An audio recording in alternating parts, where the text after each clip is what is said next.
राम लक्ष्मण सीता महाराज दशरथ के पास पहुंचते हैं और वहाँ पर महाराज दशरथ अपनी पुत्र वधू सीता को समझाते हैं कि बहुत कष्ट है वन में रहने में।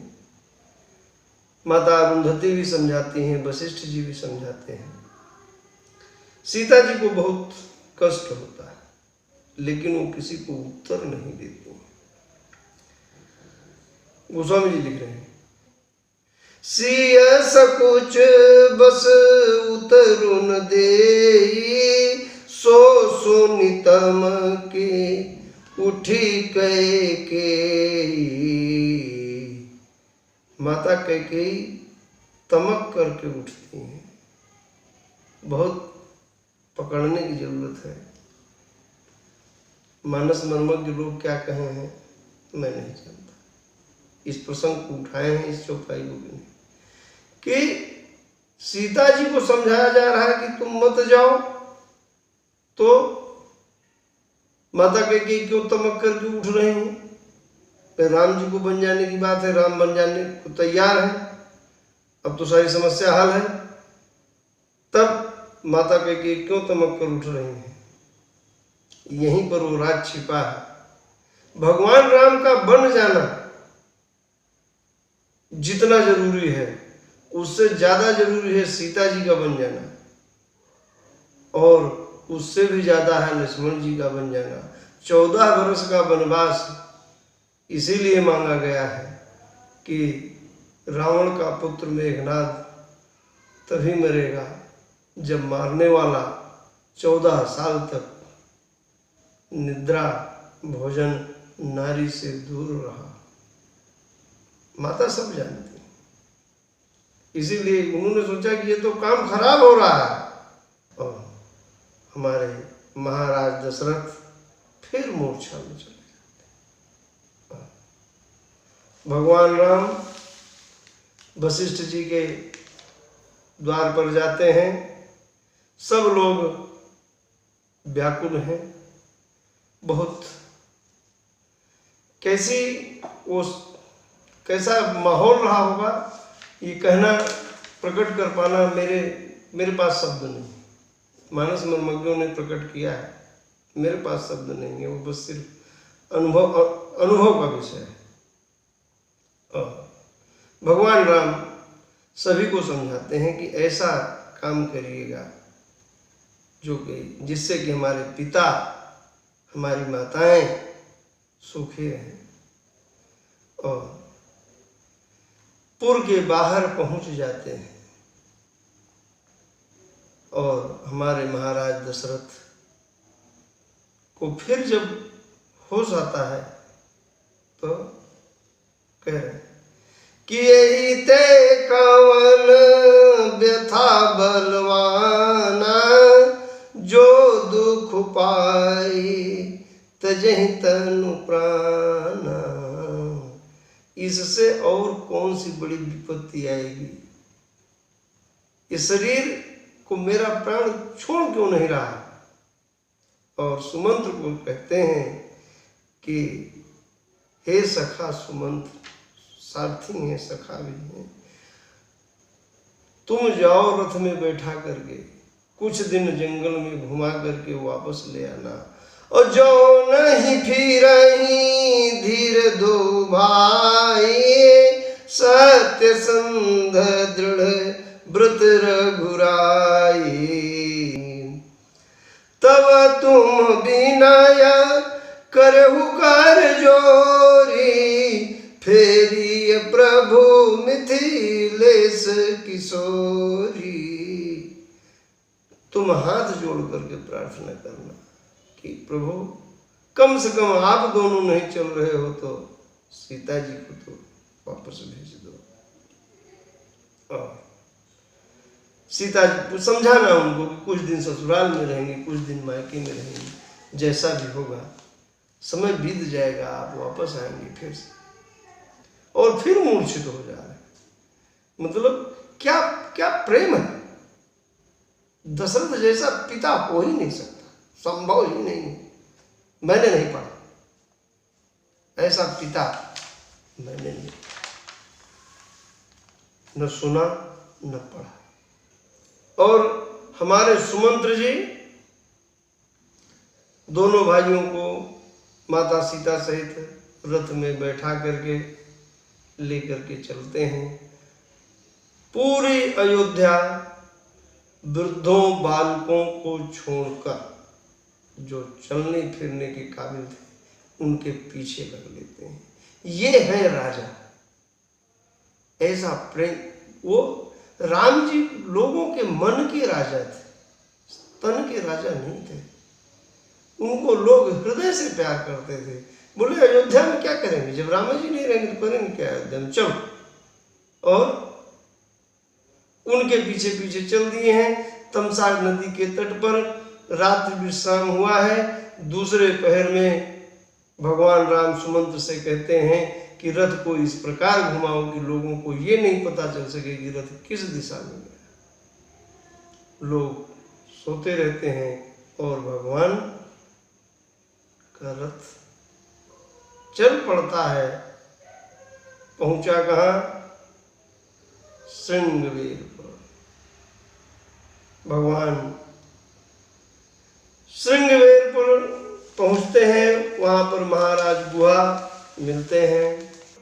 गोस्वामी जी ने लिखा है, राम जी ने क्या कहा है श्रृंगवेरपुर के बारे में। श्रृंगवेरपुर को बहुत शॉर्टकट लोग मार जाते हैं केवल प्रसंग तक लेकर के। क्या कहा कि सीता सचिव सहित दो भाई श्रृंगवेरपुर पहुँचे जाए। श्रृंगवेरपुर के प्रति मेरी मन में इतनी श्रद्धा है। हमारे मणि जी महाराज वहीं पर अपने यौवनावस्था से लेकर के वृद्धावस्था तक अध्यापन कार्य किए हैं, जिनकी कृपा से आज मैं बोल रहा हूँ। उतरे राम देव सरि देखी कीन दंडवत हरसु बिसेखी गंग सकल मुद मंगल मूला गंग सकल मुद मंगल मूला सब सुख करनी हरनी सब सूला। ये गंगा माई सारे दुख को दर्द को दूर करने वाली है। कही कही कोटिक कथा प्रसंगा कही कही कोटिक कथा प्रसंगा रामो बिलो कहीं गंग तरंगा। राम जी गंगा जी की लहरों को देख रहे हैं। धन्य धन्य है राम जी, गंगा माई को कितना आदर दे रहे हैं। मैं जनुकीन पंथ श्रम गयो सुचि जल पियत मुदित मन भयो। पवित्र जल गंगा स्नान करके अपनी थकान मिटाते हैं और पवित्र जल का पान करके मन से प्रसन्न होते हैं। ये हैं गंगा जी, जो शरीर के श्रम को और मन के श्रम को भी, हर मानसिक थकान भी अगर है तो उसके भगवान की मानसिक थकान को हर रही हैं। ये है गंगा जी और ये है श्रृंगवेरपुर। और महाराज गुहा मैं महाराज ही कहूँगा। क्यों? क्योंकि जिन्होंने राम जी की सेवा कर ली वो महाराज हैं। महाराज दशरथ जी भी तो राम जी की सेवा कर, उनको पाए ही थे प्रभु को। राम जी नजरों से ओझल हो रहे हैं तो मूर्छित हुए जा रहे हैं। और कहते हैं कि आप चलिए, हमारी जो कुटिया है विश्राम करिए।